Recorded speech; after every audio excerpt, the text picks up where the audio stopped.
ang lakas sa tumataas na bilang ng foreign malign influence o mga pagtatangka ng pwersang banyaga para pagwatak-watakin daw ang mga Pilipino.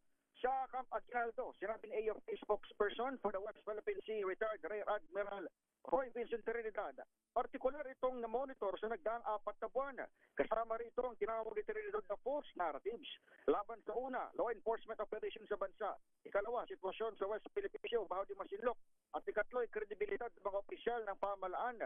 Hindi mo tinukoy kung ano bansa ang pinatutungkulan, maugulit ang ilang linggo ng may World War, ang Chinese Embassy at si Defense Secretary Kibo Chidoro. Kasunod ng pagsalakay sa Phil-Sandia Steel Company sa Misamis Oriental, kinostyon kasi ng Chinese Embassy ang tila umano pagpuntirya sa kanilang Chinese nationals, ngunit diit naman ng AFP, PAOK at NBI, liitim ang operasyon. Ibinanyag din ng otoridad ng Pilipinas na nagbantang Chinese Embassy. Nagagantihan ang mga Pinoy workers sa Beijing, Hong Kong at Macau. Kung hindi po walang sala ang mga Chinese national.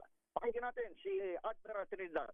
There's been a noted spike or increase in foreign malign influence activities for the past 4 months. This centered on the conduct of law enforcement operations. These targeted government officials to include our very own SND. These include false narratives on Baho de Masinloc and the West Philippine Sea, to include Ayungin Shoal. Mag-ingat po tayo sapagkat ang objective ng foreign malign influence is to divide us as a people.